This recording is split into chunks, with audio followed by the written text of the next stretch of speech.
Les Goumou, venez à la barre.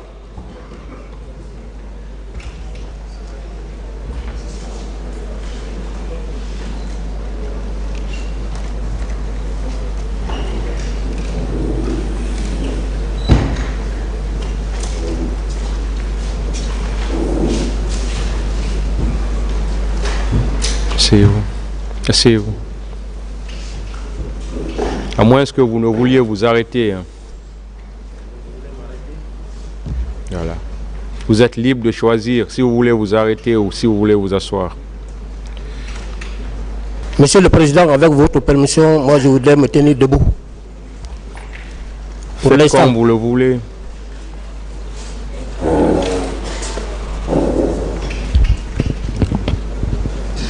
Lors de votre dernière comparution à la barre de ce tribunal, les faits pour lesquels vous comparaissez vous avez été notifiés. Et à la question de savoir si vous les reconnaissiez, vous avez dit non. Est-ce que c'était ça? À la question de savoir si vous les reconnaissiez, vous avez dit non. Oui, j'ai dit non. Alors vous avez la parole pour dire au tribunal tout ce que vous savez dans cette affaire. Merci, Monsieur le Président. Merci, honorable assesseur,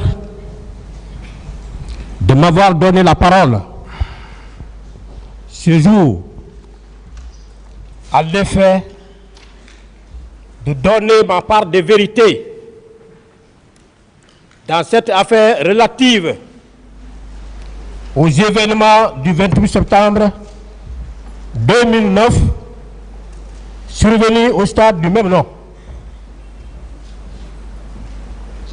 Monsieur le Président, je voudrais aussi saisir cette opportunité pour rendre gloire à Dieu de m'avoir laissé le souffle pour connaître ce jour, pour que je sois à mesure de donner ma part de vérité en toute sincérité, Monsieur le Président. Si Dieu ne m'avait pas donné le souffle pour connaître ce jour, je serais véritablement un perdant. J'aurais laissé mes parents, mes proches, mes chefs, mes amis, en Guinée comme à l'étranger, dans une véritable anxiété. Monsieur le Président, je voudrais aussi remercier mes parents, mes enfants, mes femmes, tous les ressortissants de mon village à Conakry comme à l'intérieur du pays, qui en réalité m'ont remonté le moral.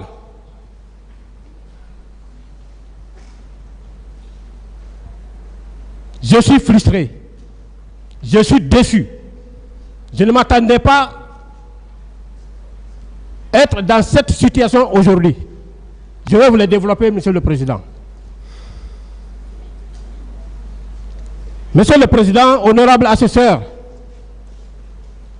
je voudrais aussi remercier Monsieur le Président de la République en toute sincérité, qui a eu le courage d'ordonner à ce que ce procès ait lieu. Je remercie également Monsieur le ministre de la Justice, garde des Sceaux. Il est vraiment un ministre des droits de l'homme qui a su mettre en exécution la politique pénale du gouvernement. Monsieur le Président, depuis le 28 septembre 2022, je suis installé dans le box des accusés. J'ai beaucoup entendu, j'ai beaucoup vu, j'ai beaucoup compris. Ce qui m'amène d'ailleurs, Monsieur le Président, à articuler mes moyens de défense autour de 4 points. Le premier point, je parlerai de moi. je parlerai de ma personnalité, je parlerai de mon parcours académique militaire. Je ne le fais pas pour me lancer des fleurs, mais je le fais parce que j'ai vu qu'il y a eu des propos de nature à désorienter votre tribunal sur le plan militaire. Ça ne marchera pas. Je serai très clair pour vous donner tous les détails qu'il faut. Mais d'ores et déjà, Monsieur le Président, soyez rassurés que ce procès, les Guinéens n'allaient même pas y penser. On n'allait pas penser à un procès issu du 28 septembre. Si le procès là a eu lieu, s'il y a eu des événements graves de nature à aller dans le sens de l'organisation d'un procès pénal, c'est parce que quelque part, il y a d'autres militaires qui n'ont pas su respecter la déontologie, l'éthique qui régissent le fonctionnement de leur corps.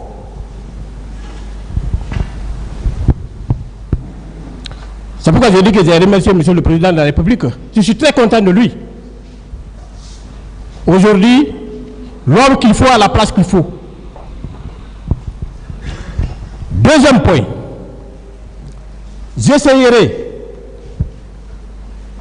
de prendre le contre-pied de toutes les contre-vérités qui ont été articulées contre ma personne par le commandant Toumba lors de son passage par devant votre tribunal, Monsieur le Président.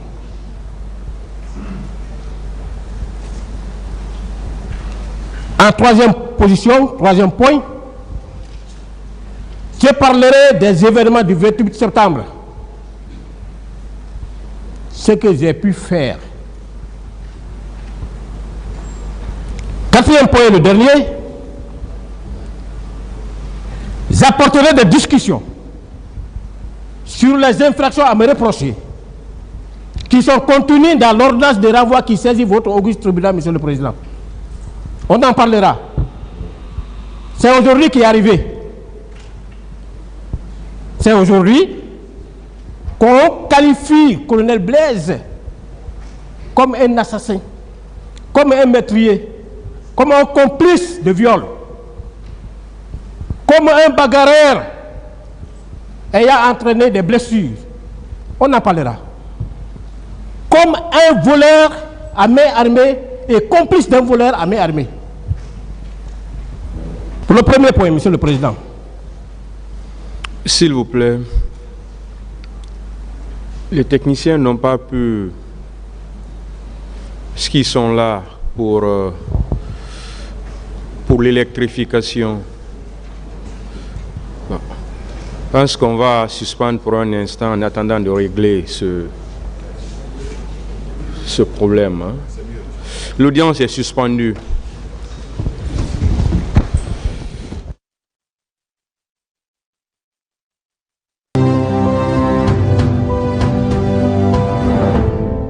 Monsieur Blaise Goumou, venez à la barre, s'il vous plaît.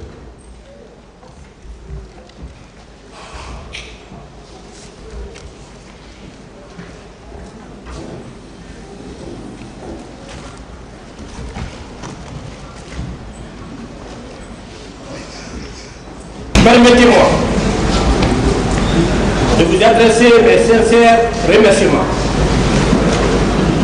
mes sincères félicitations à vous et à vos assesseurs. Remerciements par rapport à la dextérité, au professionnalisme, à la compétence, à la sagesse, à la patience avec lesquelles j'étais en train de conduire ce débat depuis le 28 septembre jusqu'à maintenant. Monsieur le Président, laissez-moi vous dire que vous êtes jeune de corps, mais vieux d'esprit. Et comme le disait un de mes instructeurs, la compétence n'attend pas l'âge. Je voudrais aussi remercier le parquet, même s'il est mon poursuivant, mais tout le monde dit là-bas, je le remercie par rapport à la sagesse, au respect qu'il est en train d'accorder à nous les accusés. Ça m'a beaucoup émerveillé. Même si vous êtes adversaire à quelqu'un, s'il pose des beaux actes, il faut avoir le courage de le remercier, de le féliciter. Encore une fois de plus, merci, monsieur le parquet. Je disais que j'allais parler de moi, de mon parcours. Monsieur le Président, le colonel Blaise qui comparait par devant votre juridiction a été incorporé dans l'armée guinéenne pour compter du 1er janvier de 1993. De 1993 jusqu'à 1994, j'étais dans les centres d'instruction pour faire ma formation commune de base. Après la formation commune de base, suite à un test organisé par l'état-major de la gendarmerie nationale dans le cadre du recrutement du personnel de la gendarmerie, eh bien, j'ai été admis pour prendre part à la formation des élèves gendarmes à Sonfonia en 1994. 1995, fin de formation, prestation de serment à la cour d'appel de Conakry pour être installé dans les fonctions de gendarme titulaire.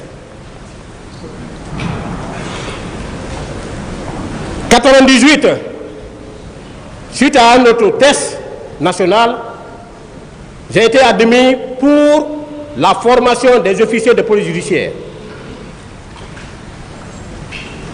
Et là, c'est là-bas où j'ai été repéré par mon directeur de stage qui m'a invité personnellement chez lui et a mis sa main sur ma tête pour me dire qu'il me bénissait parce qu'il a compris que je suis un élève qui est prêt à aller de loin. Il m'a donné des sages conseils par rapport à la gendarmerie, que la gendarmerie c'est un métier, il faut connaître. 1998, formation officier de police judiciaire terminée, habilitation donnée, j'ai été muté dans les escadrons de gendarmerie mobile. 2003, j'ai passé un concours national pour aller à l'académie militaire, où j'ai passé 3 ans, 7 mois, pour y sortir au grade de sous-lieutenant. 2007, j'ai bénéficié d'une bourse pour la formation du cours d'application des officiers de gendarmerie à vocation régionale à Dakar. C'est là aussi que j'ai compris réellement les attributions de la gendarmerie nationale. C'est là où j'ai parfait ma connaissance en matière de gendarmerie nationale. Parce que j'ai été envoyé à la compagnie de gendarmerie nationale de Thiès pour les travaux pratiques. De là, j'ai été envoyé à la préfecture de Thiès pour un stage en administration territoriale. Puis, au tribunal de première instance de Thiès pour mon stage parquet. C'est-à-dire qu'il était question que je sache, en tant que gendarme, quelles sont mes relations de service avec les autorités civiles? Quelles sont mes relations de service avec la justice? C'est dans ce cadre-là que les différents stages pratiques là étaient organisés. Je rentre au pays.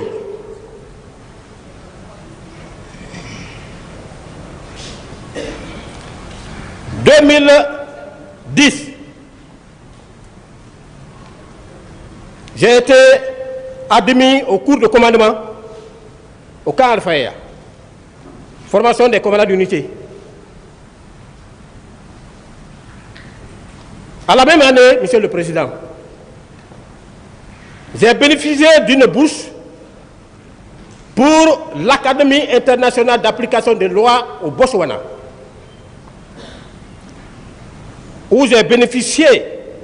de la formation par rapport à la gestion d'une scène de crime. Des cours relatifs aux techniciens d'identification criminelle. Des cours de renseignement. Des cours de DEA dispensés par les Américains.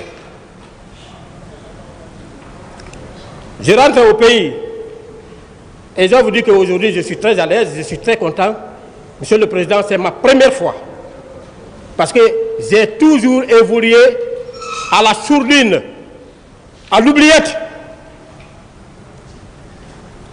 Quand il s'agit de choisir des officiers pour concevoir, n'est-ce pas, des écoles, des thèmes pour la formation des élèves, pour l'évolution de l'état-major, Blaise n'est jamais oublié. Mais quand il s'agit de la distribution des postes de commandement, je n'ai jamais eu l'opportunité de m'exprimer, de partager ma connaissance, mes expériences. C'est pourquoi en 2011, quand le haut commandant a voulu me poster dans des endroits, les gens sont passés par toutes les 1000 manières. Et finalement, j'ai dit au général Badé, je ne veux aucun poste. Il m'attend, il vous dira. Il m'a nommé auprès de lui, cette fois-ci, comme son conseiller personnel, chargé du contrôle de l'exercice de la police judiciaire dans toutes les unités des gendarmeries en Guinée. À ce poste, j'ai quand même prouvé mon expérience. Je l'ai conseillé désormais que tout officier de police judiciaire qui sortait d'une formation devait faire l'objet d'une habilitation de la part du procureur général. Sinon, la procédure que le roi a établie sera entachée de nullité, sera attaquée par les avocats.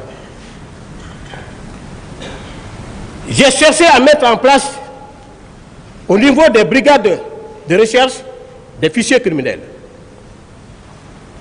J'ai produit, j'ai réédité les fiches à compléter.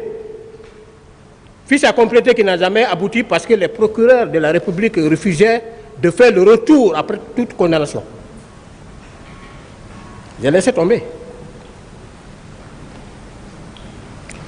2015,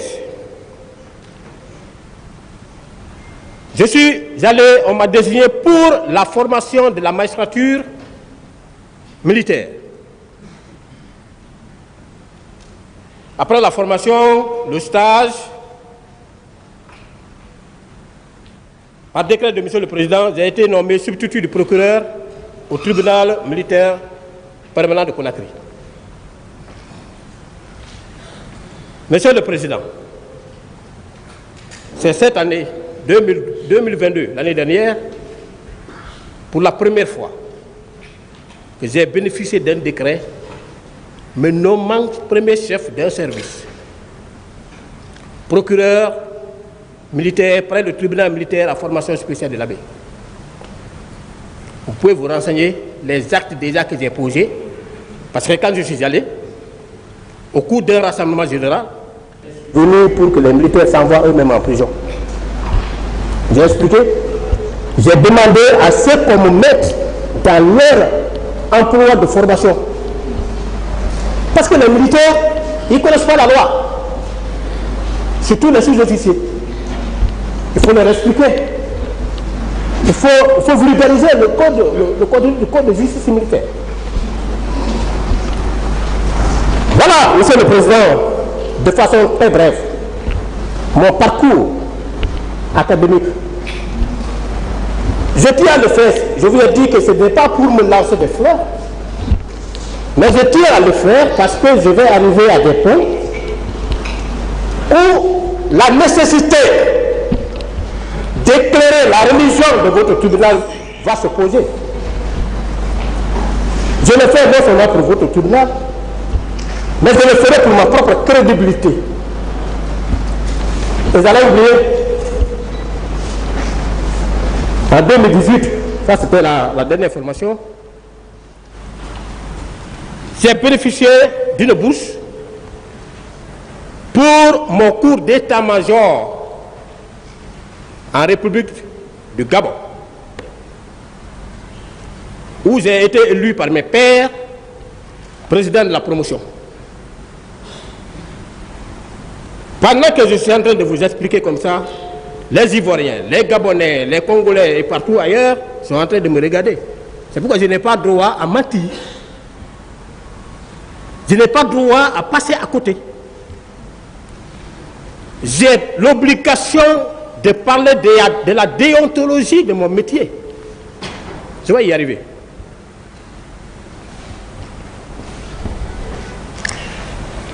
Deuxième point. Je vais vous parler parce que, comme on a l'habitude de dire, l'avocat ne représente pas le client, mais il assiste. Je vais intervertir un peu l'autre. Deuxième point, je vais vous parler des événements du 28 septembre.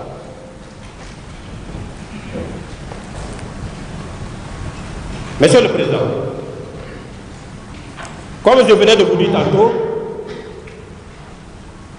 je n'ai jamais fait la cour à un poste. Je n'ai jamais demandé à un chef de me nommer à tel ou tel poste. Depuis la formation commune de base, il m'a été enseigné, pendant que j'étais encore bleu dans l'armée, qu'il n'y a pas de volontariat dans l'armée. Si je voulais faire la course au poste, aujourd'hui, peut-être que je ne serais pas à ce poste, là où je suis à la paix. Parce que, à commencer par le ministère de la Défense, jusqu'au chef d'état-major particulier, tout le monde me connaît. Il n'y a pas quelqu'un là-bas qui va dire qu'il ne connaît pas Blaise. Je suis promotionnaire à certains et élève à d'autres. Donc, par note de service, parce que quand le CNDD est venu au pouvoir, le colonel Thieboro a été nommé secrétaire d'État à la présidence, chargé des services spéciaux, de la lutte contre la drogue et du grand banditisme. C'est un ami. Mais vous pouvez le demander. Je ne suis jamais allé le voir, dire à mon ami, comme on t'a nommé ici, je viens. C'est un homme de principe que vous voyez. On arrivera là-bas. Monsieur le Président, honorable assesseur, le colonel Thieboro, au regard de la mission assignée à son poste, a émis une demande, ou des demandes, parce qu'il y a une première demande qui est partie au niveau de la police, pour demander à ce que des cadres de la police soient mis à la disposition de son service. Et il a fait la même correspondance à l'état-major de la gendarmerie pour que des gendarmes soient mis à la disposition de son service. C'est dans ce cadre que, Monsieur le Président, le colonel Blaise qui comparaît par devant votre tribunal a été officiellement désigné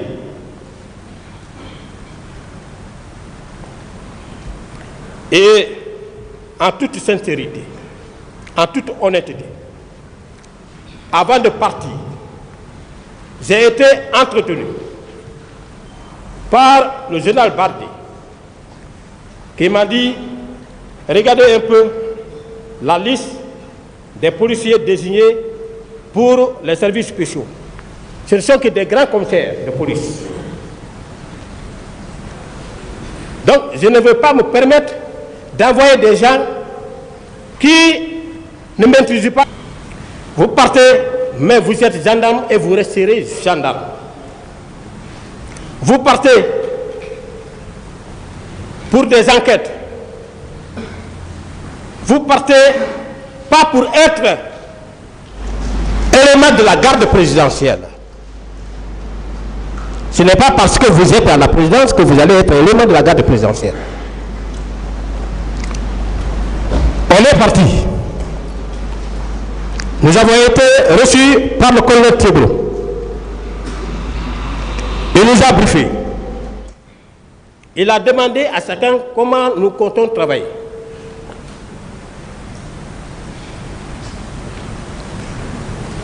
On a vu les 3 rubriques. Services spéciaux, lutte contre la drogue, grand banditisme.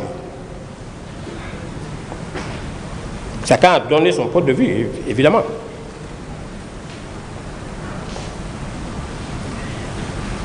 Est-ce que, en luttant contre la drogue, on va rester assis au salon pour qu'on vienne vous dire que voilà le trafiquant de drogue? Est-ce qu'on va rester au salon pour dire que voici les grands bandits qu'on a appréhendés? On s'est plongé dans les grandes attributions, dans les grandes missions de la gendarmerie nationale. Et comme on avait l'habitude de faire, la gendarmerie nationale a 3 grandes missions, à savoir la police administrative, la police judiciaire et la police militaire. La police administrative, Monsieur le Président, je vais vous dire que c'est celle-là qui s'exécute à 85% des missions de la gendarmerie nationale.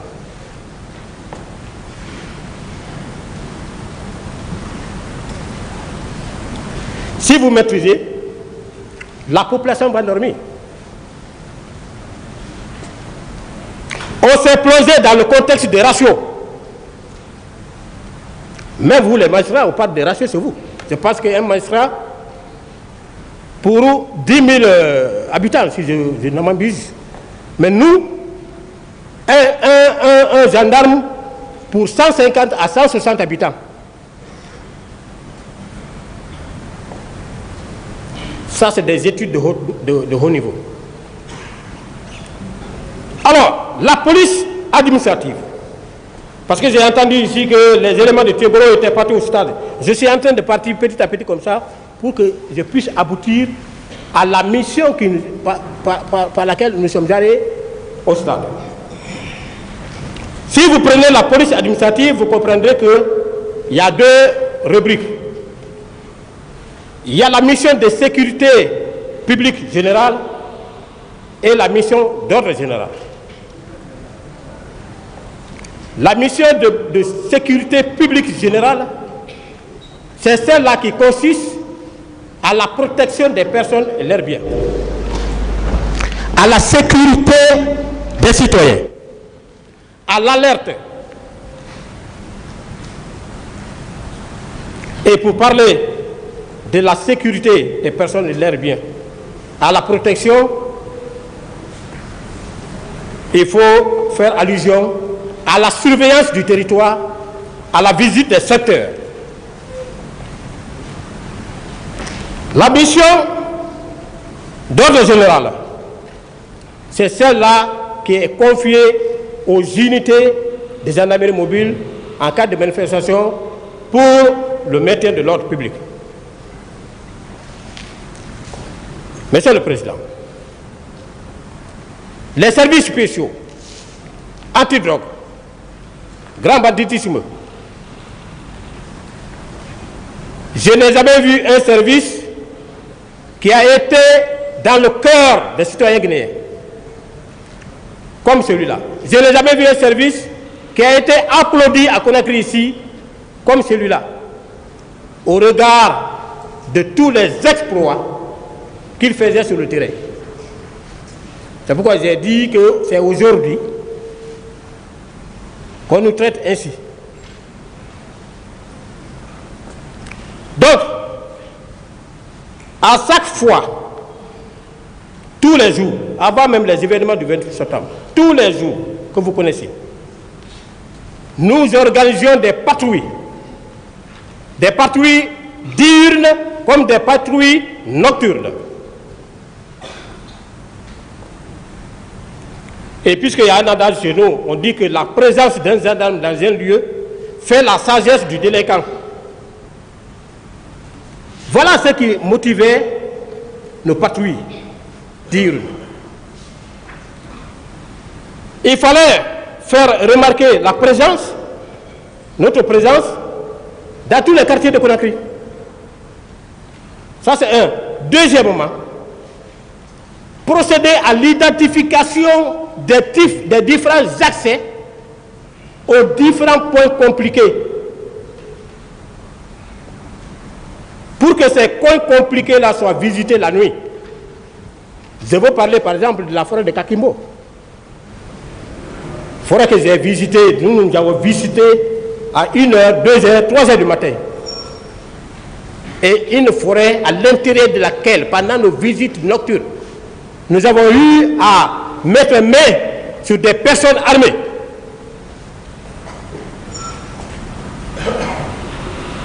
À Kakimbo, on a fait. À Kokoma, on a fait. Où d'abord il y a eu un échange de coups qui a porté atteinte même à un de nos éléments.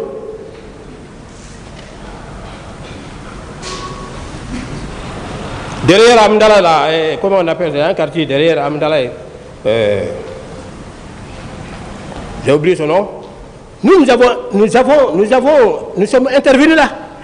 Les bandits sont venus tomber sur cette famille,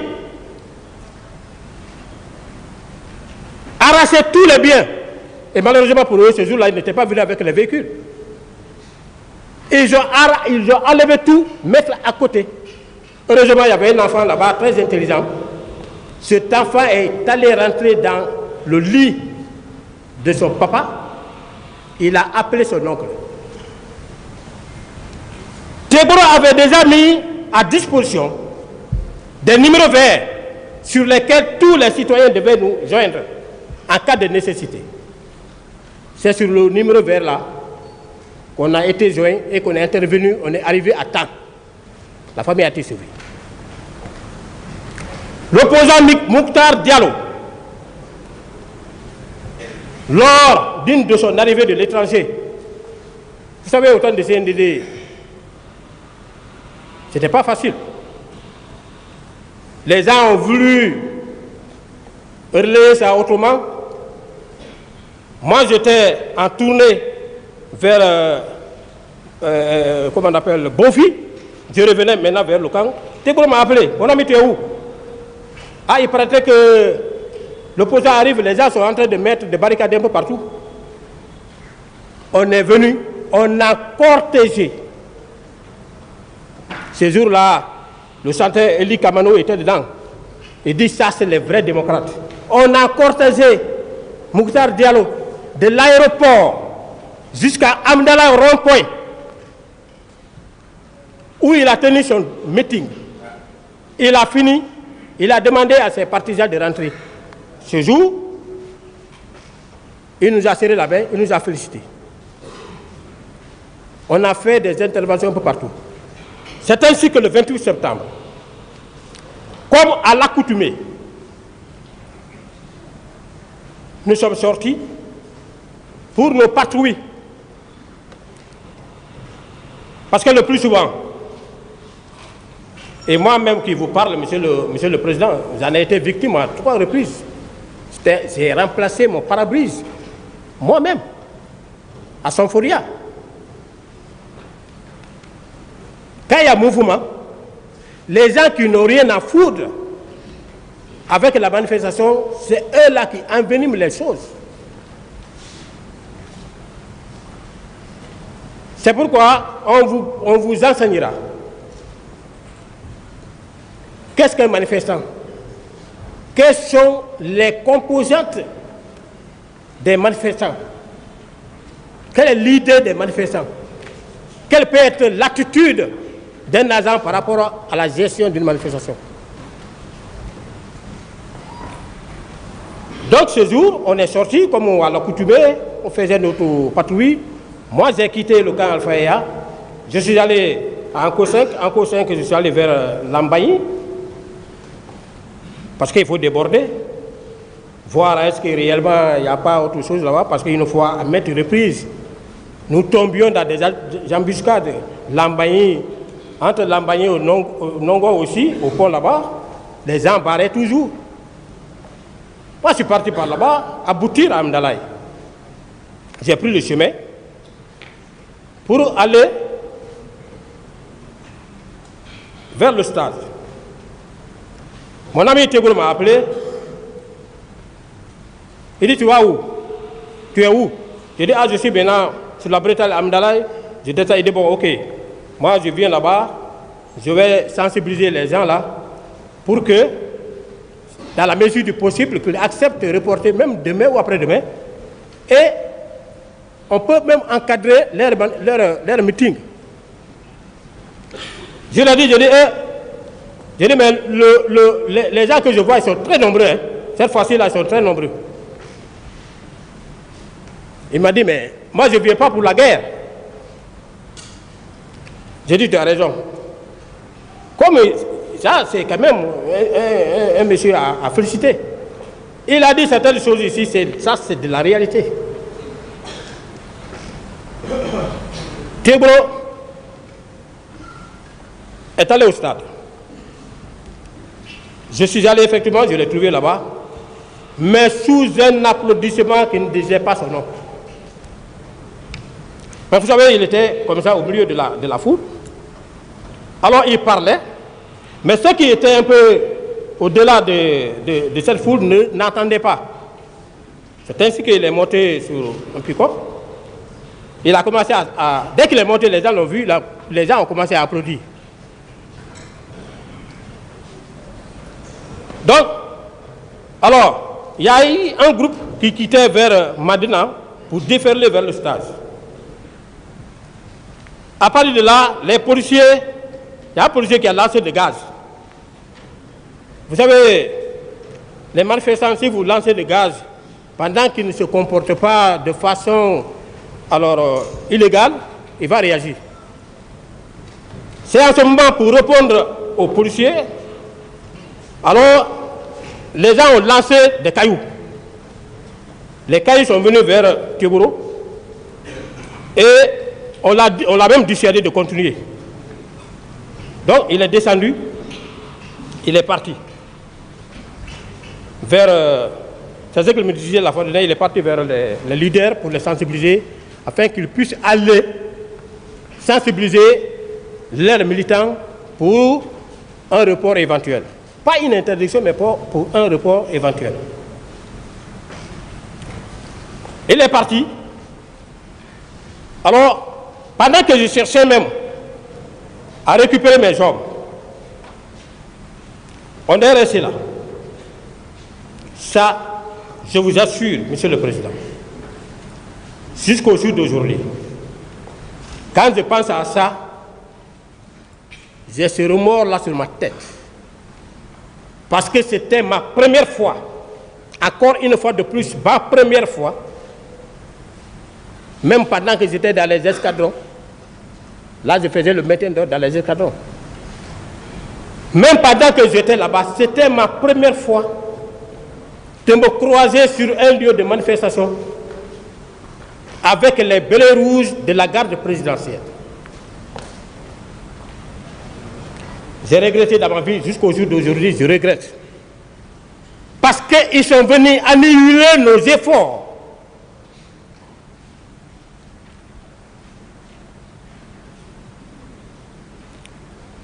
Ils sont venus à bord de 4 ou 5 pick-up comme ça.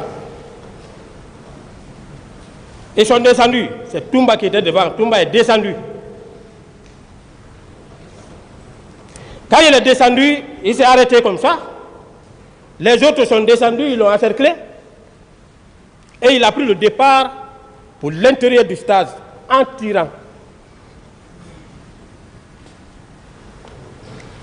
Nous, on a décroché, on a quitté. On ne pouvait pas y rester. Connaissant Toumba, que je vois là, vous l'avez jamais découvert. Il est en train de parler, il est venu ici, dans son plan d'intervention, il a misé sur la récitation des versets coraniques pour faire savoir aux gens qu'il est limpide. Monsieur le Président, si vous avez eu la malchance de découvrir Toumba pendant le temps du CNDD, vous l'aurez haï à jamais.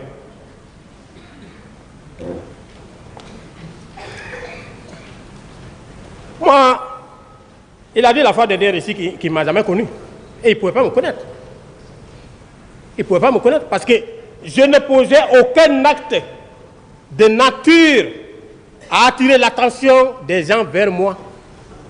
Je logeais à Koloba. Moi, quand je quitte le service, à la maison, parfois même je prenais le taxi, je viens. Et quand je viens, je suis au bureau. Donc, on s'est retiré. On s'est retiré. Dans l'armée, il y a ce qu'on appelle le repli tactique. On ne pouvait pas parler à Toumba. Regardez le scénario qui vient de se passer tout de suite.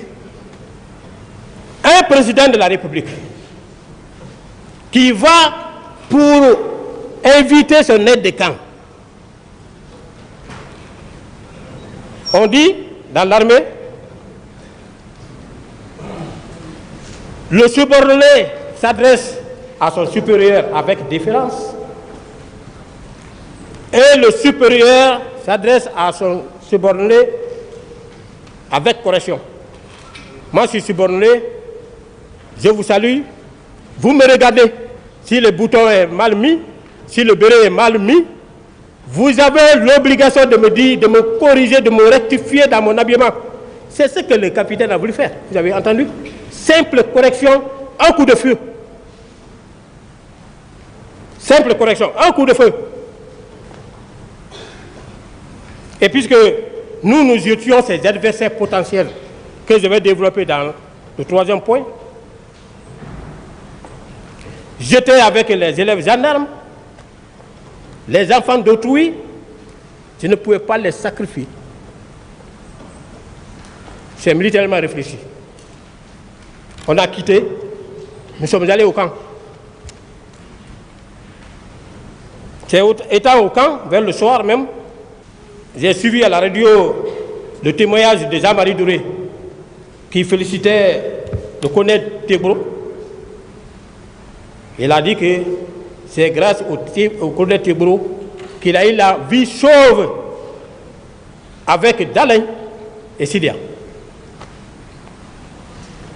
J'ai dit, ah. Donc, Monsieur le Président,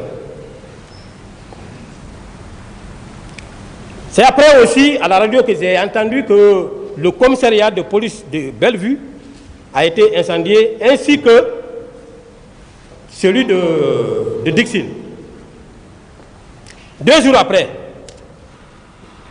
nous avons reçu au siège là-bas, c'était ma première fois même de prendre contact avec cette radio, je n'avais jamais entendu, la France 3, qui est venue avec un barge, qui a demandé à Tibro de désigner des gens pour aller visiter les différents sites, parce qu'on avait découvert les précurseurs dans le cadre de la fabrication des drogues qui étaient stockés à Donéa, à Kissoso, à Gbessia Port 1 et 2, et en même temps procéder au constat de ce qui s'est passé. C'est ce jour-là, pendant notre tournée, que j'ai pu voir effectivement que Dixine était brûlé. Bellevue aussi était brûlée. On a trouvé quelques policiers là-bas qui ont donné des explications. Et puis on est parti à Gbessia Port 1, Port 2, qui se sort. Comme il faisait un peu tard, on n'a pas pu faire le déplacement vers Doty. Voilà, Monsieur le Président. En petits mots, en résumé, pourquoi Boum Blaise s'est retrouvé ici. Et en réalité, ma présence au stade est un cas. Mais poser des actes répréhensibles en est un autre.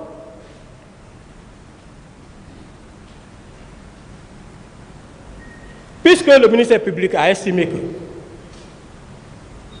pendant que j'étais là-bas, j'ai tué. On arrivera là-bas pendant la discussion sur les faits. Mais pourtant, ceux avec lesquels je suis sorti, Monsieur le Président, Les 2 autres, parce qu'on est sorti à bord de 3 pick-up, les 2 autres sont considérés comme des témoins et sont dehors.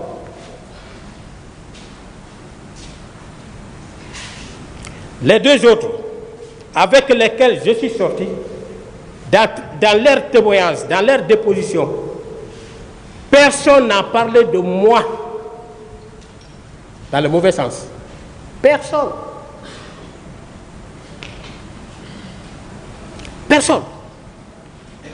Personne n'a dit que quand on s'est retrouvé à Blaise à faire ça, non, je n'ai vu. C'est pourquoi pendant mon interrogatoire devant le juge d'instruction, je l'ai dit, j'ai dit, monsieur le juge, vous me signifiez des faits, est-ce que vous avez des preuves? Non, bon, il n'y a pas, pour le moment, vous allez faire ça devant. Qui a dit que j'ai fait ceci, j'ai fait cela? Ah, c'est les gens qui ont dit ça.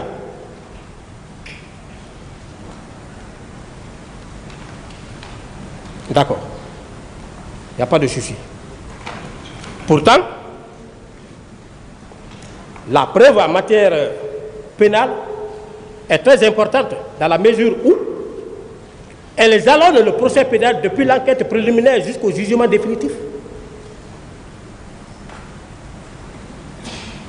La preuve représente ce que vaut le sang dans le corps de l'être humain.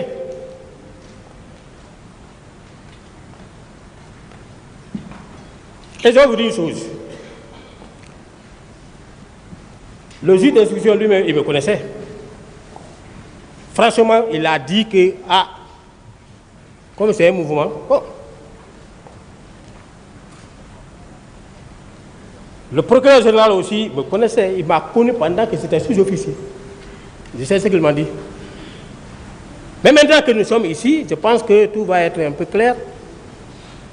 Si j'ai fait quelque chose, eh bien, on va me le notifier, on va débattre devant vous, parce que la dernière instruction, c'est ici.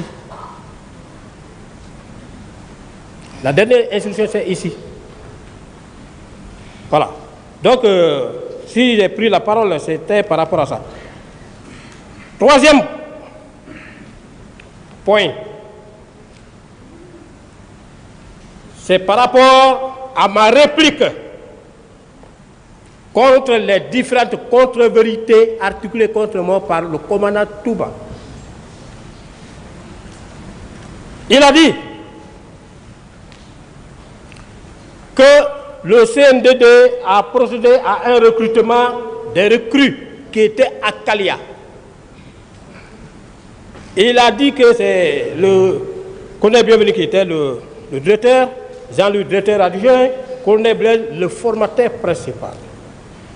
Et que lui, il rendait compte au fur et à mesure de l'évolution du programme au capitaine Moussa Dadis Camara, président.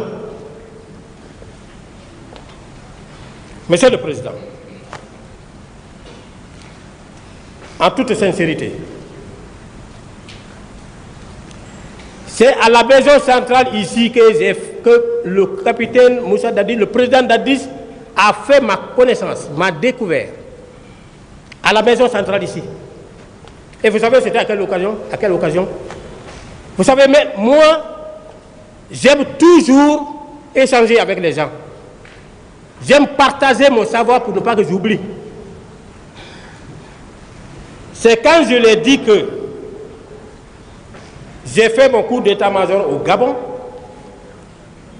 voyant que dans leur promotion, ce sont les meilleurs qui partaient au Gabon. Il était assis là-bas, il s'est levé. Il est venu, il m'a serré la main. Que vous êtes un grand monsieur. Mais où vous étiez pendant le CNDD? Je ne vous ai pas découvert à temps où vous étiez.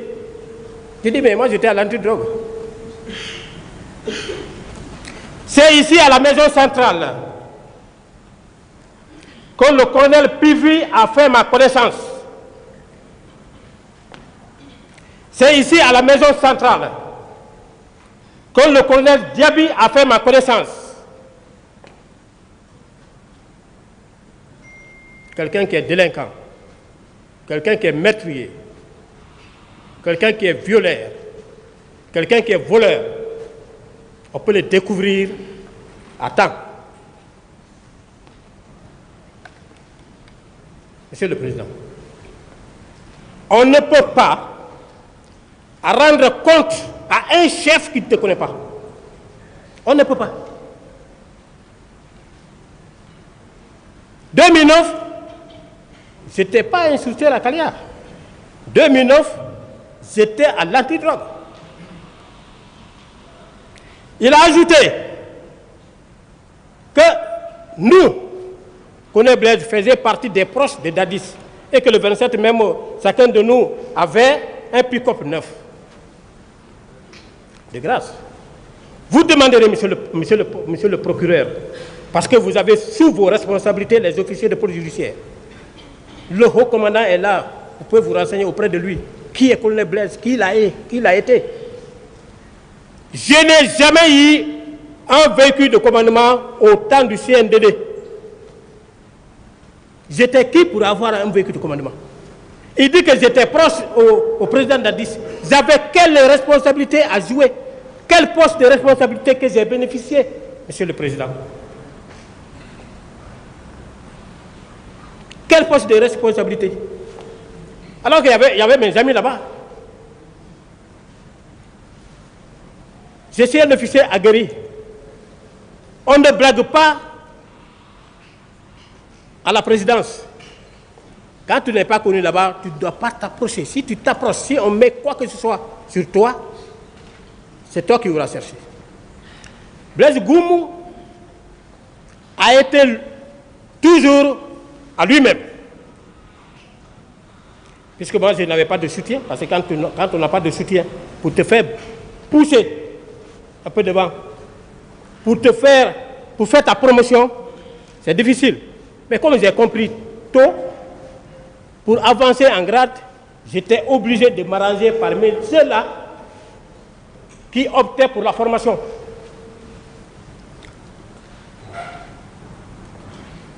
J'ai eu un logement? Non. Alors, Toumba qui dit qu'il n'était pas proche de Dadis après 3 mois, il a eu un poste de responsabilité. Je n'ai pas eu. Il a eu des véhicules. Je n'ai pas eu. Il a eu de l'argent. Je n'ai pas eu. Entre nous deux, qui peut s'estimer heureux? Qui peut s'estimer bénéficier de ce pouvoir? Monsieur le Président, aide de camp du Président de la République. Aide de camp du Président de la République.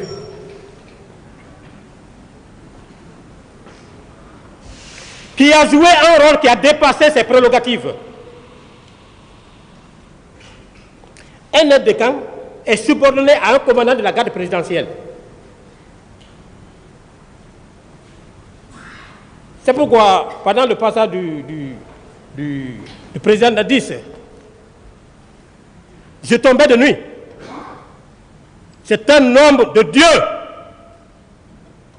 Sinon, on l'aurait éteint dès les premières heures. Quand l'aide de camp, il est aide de camp du président de la République. Il est en même temps commandant de la garde présidentielle. Mais le président n'a pas de chance. Un aide de camp, il a dit ici qu'il ne commandait que 32. Donc les éléments de salon. C'est-à-dire que les éléments de la garde rapprochés de M. le Président de la République. Mais je ne cherche pas ailleurs.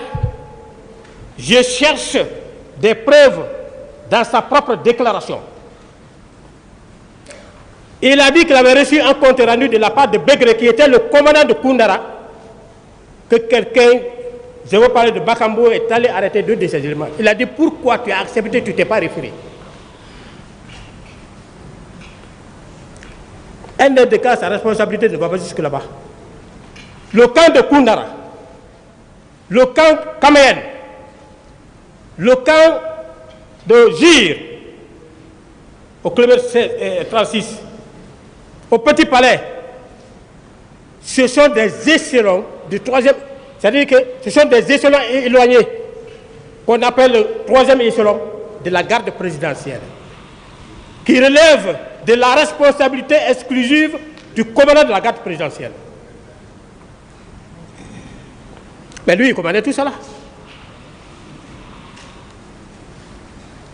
Premier échelon, ce sont les éléments du salon qui assurent la garde rapprochée de M. le Président de la République. Deuxième échelon, ce sont les éléments-là qui contrôlent les différentes issues du camp. Vous ne pouvez pas rentrer au camp tant que vous ne soyez contrôlé par ces éléments qui sont dans les différentes portes. Troisième échelon, ce sont les différentes positions dont je viens de faire allusion. Si vous prenez par exemple le GIR, Monsieur le Président, il commandait le GIR. Et le GIR contrôle le barrage Kaka. C'est-à-dire qu'aucun convoi ne pouvait venir de Kindia pour Conakry, pour le camp Alfaya, tant que lui-même ne soit informé. Le GIR, il contrôle le barrage 66 sur la route de Forêt-Caria. Aucun détachement ne pouvait venir de là sans qu'ils ne soient informés. Et si leur présence échappe au contrôle de ces éléments, mais pour accéder au camp. Monsieur le Président, Toumba a dit qu'il est venu au stade à la recherche du président. Il a cherché à distraire, à faire passer par. Mais ça, c'est des pures contre-vérités. Cet argument ne peut pas justifier sa présence là-bas ce jour. Je vais vous dire pourquoi. Le rôle d'un aide de camp. Un aide de camp est cet officier aguerri qui suit le président de la République dans tous ses déplacements à caractère militaire ou civil, à caractère privé ou public, à l'intérieur du pays comme à l'étranger, et doit loger dans une chambre qui soit à proximité de celle du président de la République. Il assure le confort de M. le Président de la République. Il constitue la mémoire, les oreilles, les yeux de M. le Président de la République. C'est en réalité, c'est un monsieur qui ne peut jamais échapper en aucun mouvement, à aucun moment du monde, le mouvement du président de la République. Il a dit qu'il a dissuadé le président à ne pas se rendre au stade. Alors le président est rentré. Et lui aussi, il est rentré. Qui l'a informé que le président est sorti? En tant qu'aide de camp. Le président a dit qu'il avait mis au-dessus de tout le monde, par mesure de confiance. Alors que le poste qu'il occupait, il ne méritait pas. Parce qu'à la prise du pouvoir, c'était un simple sergent. C'était un simple sergent. Un sergent qu'on bombarde avec le grade de lieutenant. Et nous, pour y parvenir, parce qu'à la prise du pouvoir, moi j'étais lieutenant. Mais j'avais mon diplôme. Mes 2 diplômes. Le premier diplôme qui m'a permis d'avoir le grade de sous-lieutenant. Deuxième diplôme que j'ai cherché pendant une année en dehors de notre territoire national m'a permis d'accéder au 2e galop.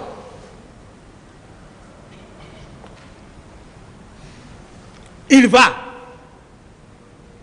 On le bombarde de lieutenant. Aucune formation.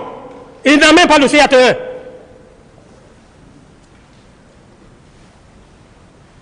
Pas de CAT1.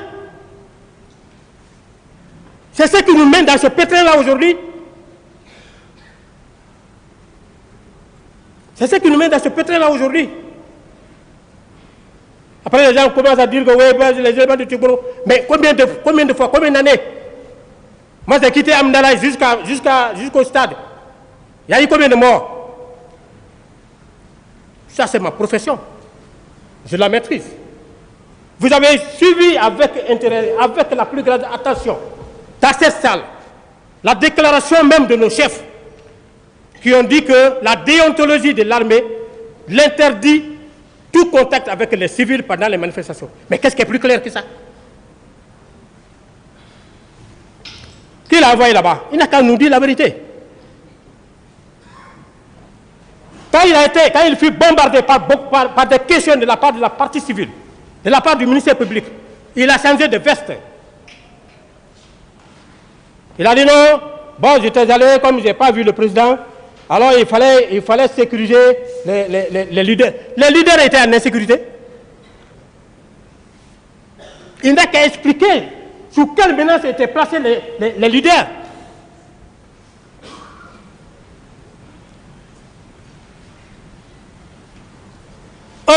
Deuxièmement, est-ce que les institutions républicaines étaient menacées? Est-ce que les manifestants marchaient en direction de la présidence? Mais ils marchaient au sens opposé. Quitter stade ici jusqu'à la présidence, ça fait plus de 10 km. Est-ce que la présidence était menacée pour qu'ils décrochent ces éléments pour venir? Monsieur le Président, il faut qu'on soit sincère, il faut que les gens soient sincères. Le pays a besoin de nous tous. L'armée guinéenne, c'est une grande armée. Elle ne doit pas être reprochée de ce genre de faits aujourd'hui.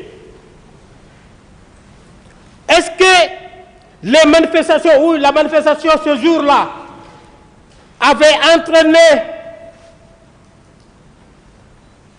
ou avait poussé le président de la République à prendre un décret pour instituer l'état de siège? D'ailleurs, lui-même ne connaît même pas l'état de siège. L'état de siège, même si l'état de siège était décrété, ce n'est pas à lui d'exécuter cette mesure.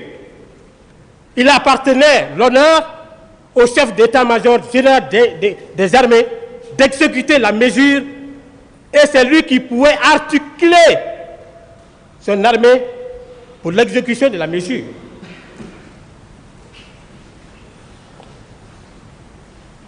Vous laissez le président qui est en train de se reposer là-bas, vous venez. Après, il fait croire aux gens que ce sont les proches de Dadis, de Blaise Goumou, qui ont cherché à faire le pouvoir et à défaire ce même pouvoir.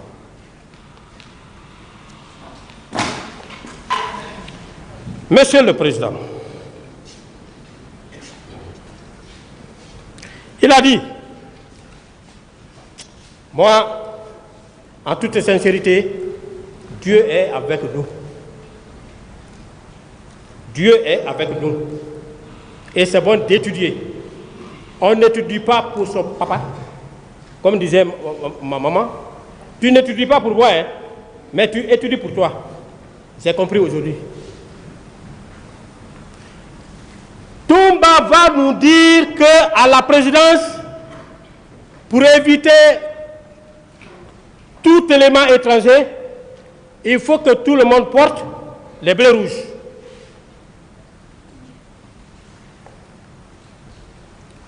Que tout le monde porte les bleus rouges. Il a dit à mon chef a répliqué.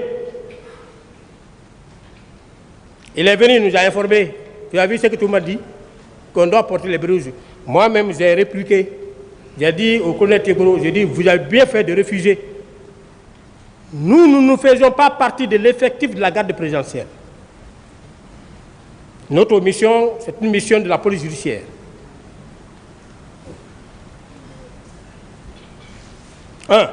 Deuxièmement, si nous portons les bleus rouges à la présidence, parce que moi je voyais le comportement de la garde présidentielle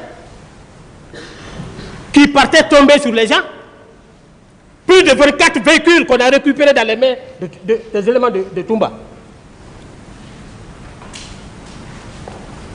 Moi j'ai dit que je ne porte pas parce que heureusement, je venais fraîchement de Dakar, où dans les cours de la police militaire, on m'a enseigné les différentes infractions d'ordre militaire qu'on voit aujourd'hui dans le code de justice militaire. Ces infractions, je les ai étudiées avant la création même du tribunal militaire à la République de Guinée ici. Si je mens, au sortir à la fin de ce procès, Monsieur le Président, je prendrai mon cahier, je viendrai le mettre devant vous. Et vous allez comprendre, vous allez comparer le contenu là au contenu du code de justice militaire. Si ce n'est pas de la même manière que c'est articulé, ne me crois plus.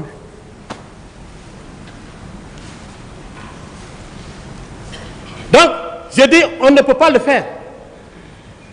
Et même les infractions là, en 98, le code pénal de 98, et si vous voyez à l'annexe, c'est répertorié, les infractions d'ordre militaire sont répertoriées là.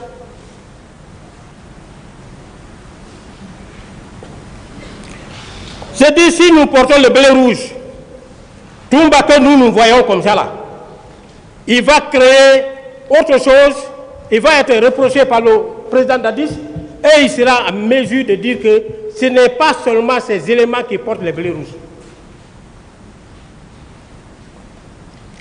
Et si nous portions les blés rouges, si nous avions accepté, nous avions été bénis, oui, comme il avait fini d'influencer tous les militaires du camp Al-Fayed, il avait fini d'influencer même les chefs militaires, parce qu'il était proche du président. Vous l'avez écouté. Quand il est venu à l'état-major de la gendarmerie nationale, la manière dont il s'est comporté vis-à-vis du chef d'état-major de la gendarmerie nationale. Moi, je l'ai dit ce jour-là. Si moi j'étais chef d'état-major de la gendarmerie, il allait se retrouver dans la corde. Moi, c'est un gendarme. Hein. Et il y a un adage qui dit que le gendarme est un militaire à part entière. Le gendarme est un militaire particulièrement à part. Et c'est cette spécificité qui fait du militaire de la gendarmerie nationale un militaire d'élite. Il allait se retrouver dans la corde. Moi, je n'allais pas demander l'avis du président. Moi, j'allais le mettre dans la corde. Et quitte là-bas. Il va voir un officier supérieur dans le but de récupérer ces éléments. Cet officier, le connaissant, a cherché à se faufiler. Il a appelé. Il a agenoué un colonel. Il a dit, je ne cherche pas ailleurs, hein. Je développe ces idées. Il a agenoué.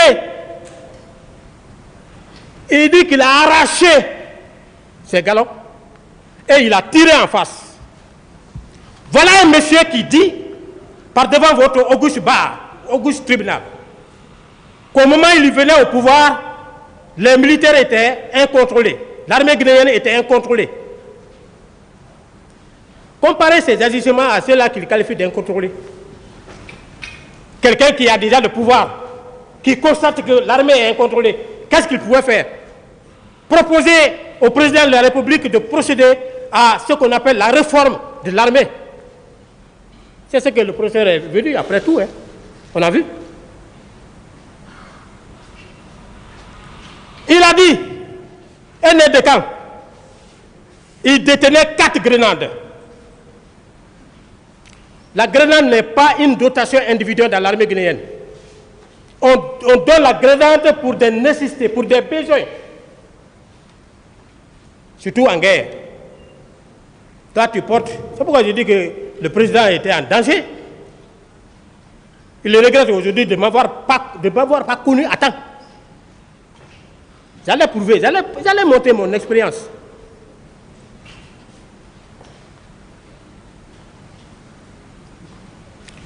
Grenades. Il fait quoi avec? Voilà. Si c'était un officier, académicien, vous pensez qu'il allait prendre la responsabilité sur lui de se comporter de la sorte? Non. Si on portait les blés rouges aujourd'hui, Monsieur le Président, quelle que soit ma probité morale, quelle que soit la confiance que mes chefs ont en moi, je serais dans la difficulté de m'exprimer parce qu'il aurait dit que ce n'est pas lui seul qui portait les blés rouges. Monsieur le Président, vous avez interrogé plusieurs personnes ici. qui sont venus dire que les éléments du Tigboro portaient les bérets verts.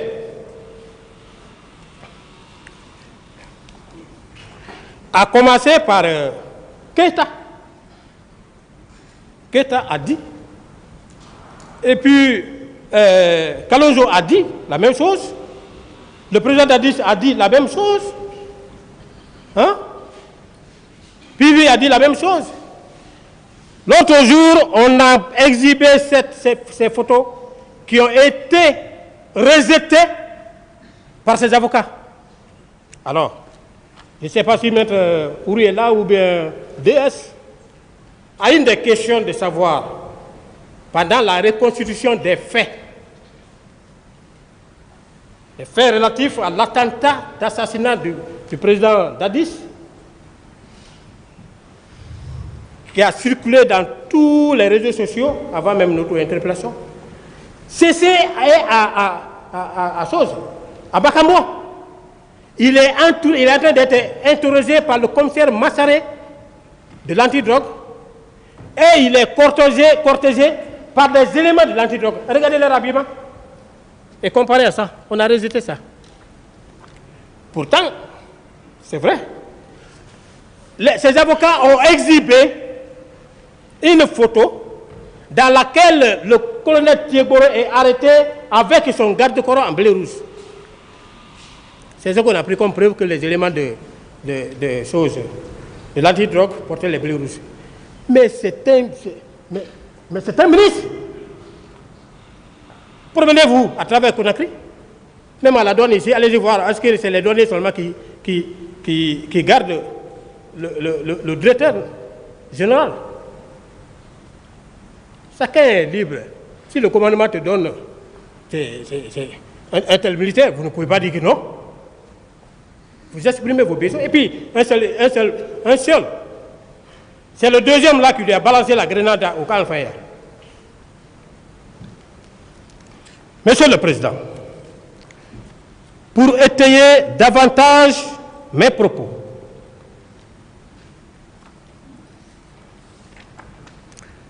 permettez-moi de vous faire la lecture des leaders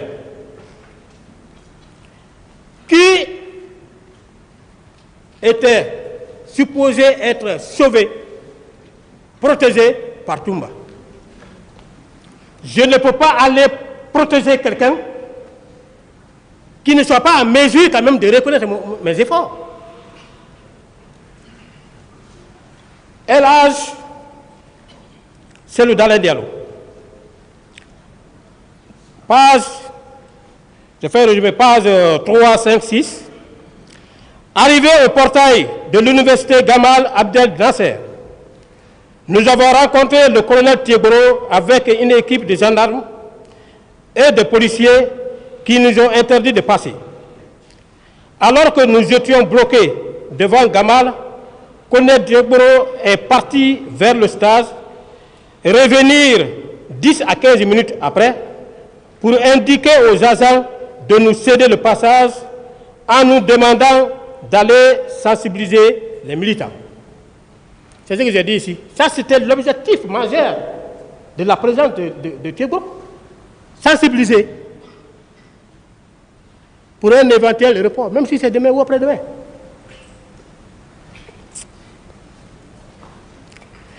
Les informations à notre possession faisant état à 2 morts parmi les manifestants. Sur la demande de Tigboro, nous sommes rentrés au stade pour aller prendre place au présidium. Nous étions tous heureux pour ce qu'on a considéré comme notre victoire. Chacun manifestant sa joie de sa manière. L'ambiance était bon enfant, aussi bien à la tribune que sur les gradins.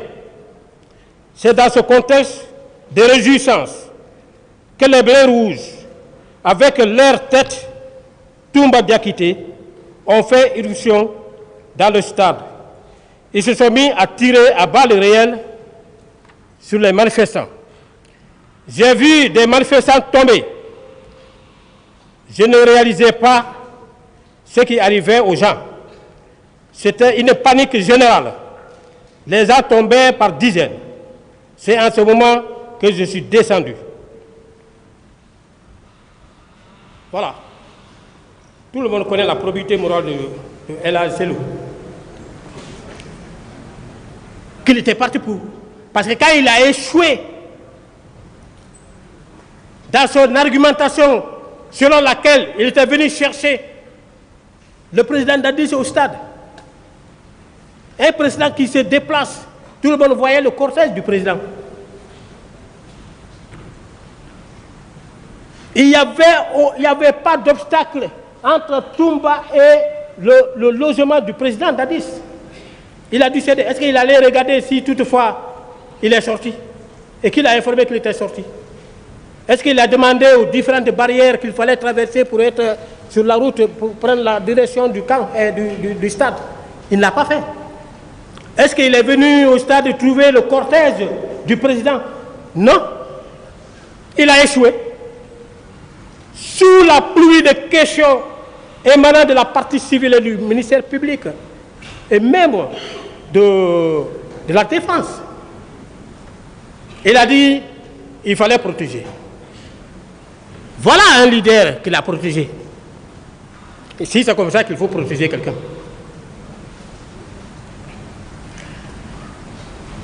En dehors de Teboro et de Toumba Diakité, je n'ai pas pu identifier un autre agent.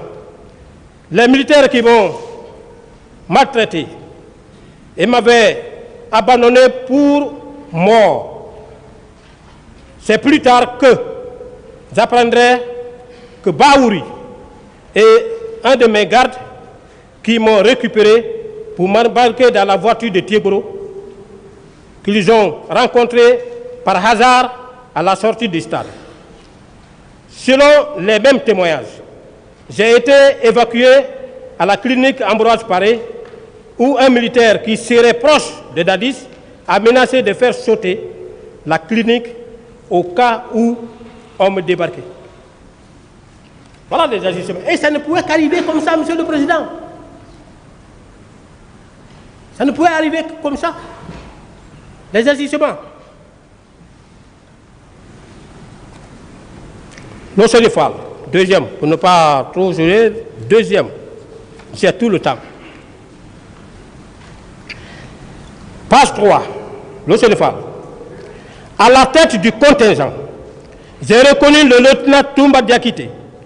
Lorsque nous avons compris que ça tirait sur les manifestants, j'ai demandé à mes collègues de rester sur place. Nous avons attendu là. Et les jeunes sont venus former un cordon autour de nous. Entre-temps, Toumba Diakité et ses compagnons sont venus les disperser pour s'en prendre à nous. Nombreux parmi nous ont été battus et blessés.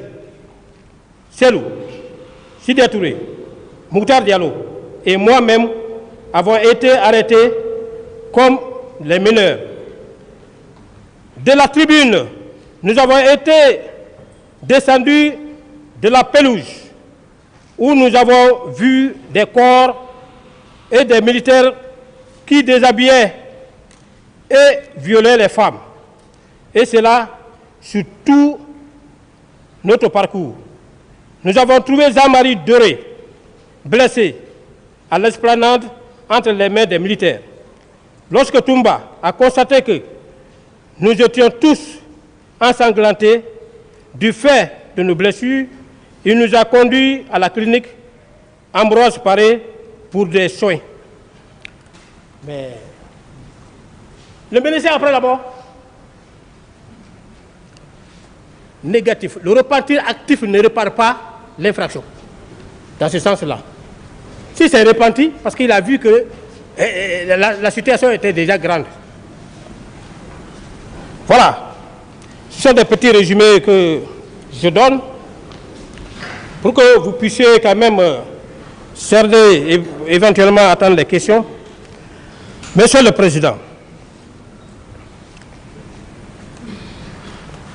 je passe au 4e point. relatif aux différentes infractions pour lesquelles je suis par devant vous.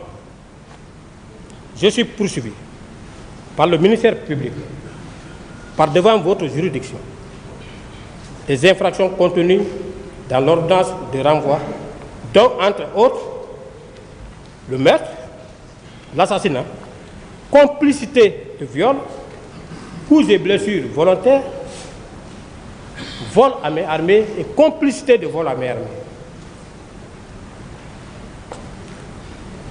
Ça n'arrive qu'aux vivants.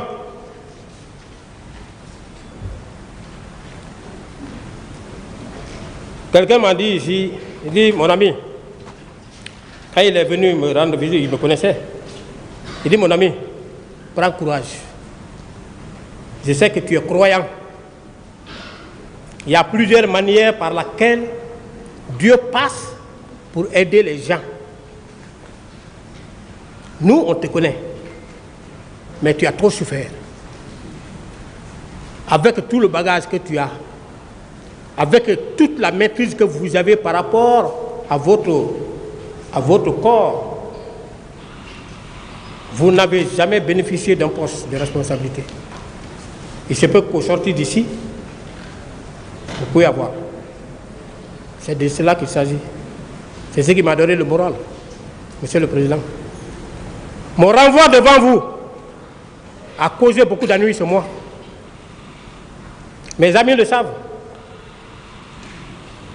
J'ai fait venir mon beau-père qui était malade. Ça allait mieux. Le jour où on m'a interpellé, il a piqué crise. Il n'a pas pu s'en sortir. Il est mort. Au village. Ma femme n'a pas pu faire le déplacement parce qu'elle ne pouvait pas aller et me laisser dans ce pétrin.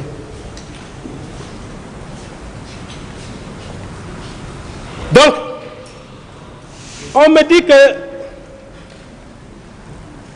je suis poursuivi pour meurtre. Et le meurtre, c'est simple. C'est ce que j'ai dit au juge d'instruction. Mais, quelle est l'arme que j'ai utilisée pour tuer? Quelle est l'arme que j'ai utilisée pour tuer?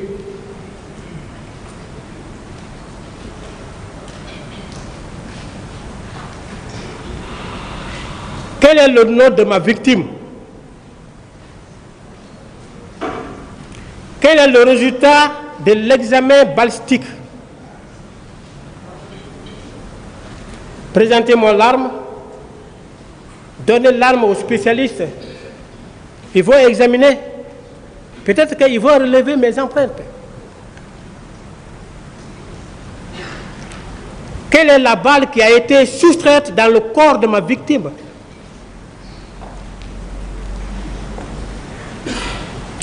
Cela n'a pas été présenté. On me dit assassinat.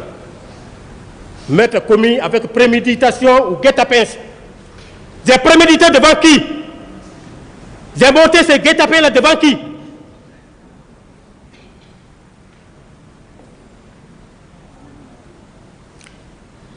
Je suis fort moralement. Ça ne va jamais m'empêcher de faire mon travail au sortir d'ici. Si je le fais, ça va être un poids moral que je ne vais jamais me défaire. J'ai appris pour ça. Ce pays-là a débloqué de l'argent pour assurer ma formation à l'étranger. Je ne vais jamais trahir ma nation. Je suis ici aujourd'hui. Je ne suis pas prêt à trahir mes serments. Je suis placé sur 3 serments, Monsieur le Président. 3 serments. Premier serment, c'est mon entrée, ma titularisation au niveau de la gendarmerie nationale. Deuxième serment, mon départ du grade de sous-officier au grade officier. J'ai prêté serment devant le président de la République. Troisième serment, mon installation dans mes fonctions du procureur, du magistrat militaire.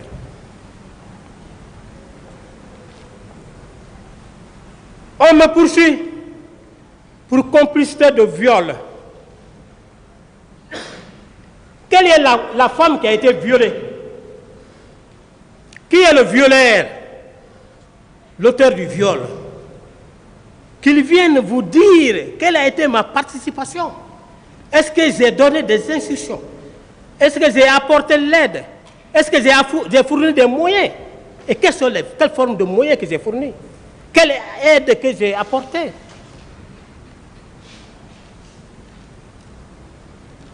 Que tout soit déballé ici.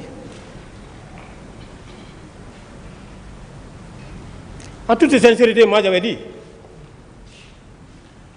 on dit qu'on me poursuit pour coups et blessures volontaires. Qui est ma victime? Quel est le certificat médical qui a été établi et qui fait un lien de causalité entre mes agissements et la blessure perpétrée?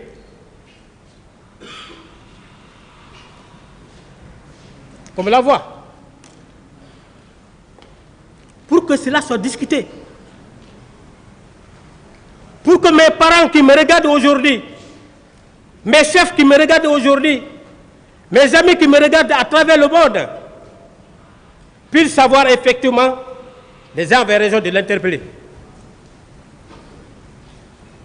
Ou ils puissent savoir effectivement qu'on l'a interpellé parce que. Je vous ai dit ici que j'ai été victime, je suis victime d'une discrimination qui ne dit pas son nom.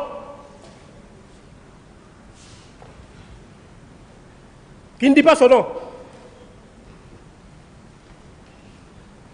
Je sors avec deux autres. Je ne suis pas contre eux parce que j'ai confiance en eux. Mais qui sont là-bas et qui c'est-à-dire qu'eux-mêmes, ils sont étonnés du fait que je suis ici. Tout le monde, tous ceux qui ont servi à l'antidrogue, sont étonnés aujourd'hui. Pourquoi je suis là? On me poursuit. Ça, c'est vraiment, c'est écœurant. C'est écœurant. Monsieur le Président, que je suis poursuivi pour vol à main armée. Vol à main armée. En même temps, complicité de vol à main armée. J'ai volé qui? Qu'est-ce que j'ai volé? Qu'est-ce qui a été retrouvé chez moi suite à une perquisition domiciliaire qui soit en lien avec le vol qu'on reproche?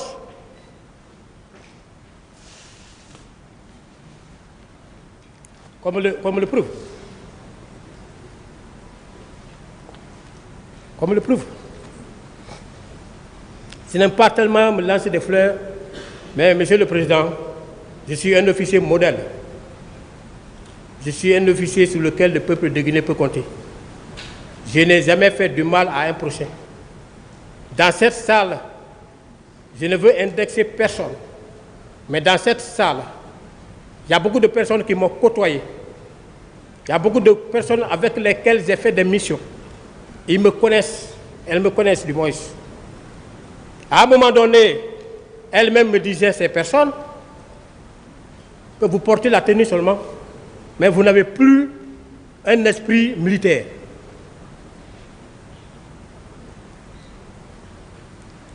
Alors, pour ne pas aller trop loin, je voudrais, Monsieur le Président, en toute sincérité, sous toute réserve parce que je reviendrai après que les questions auront été, toutes les questions auront été posées.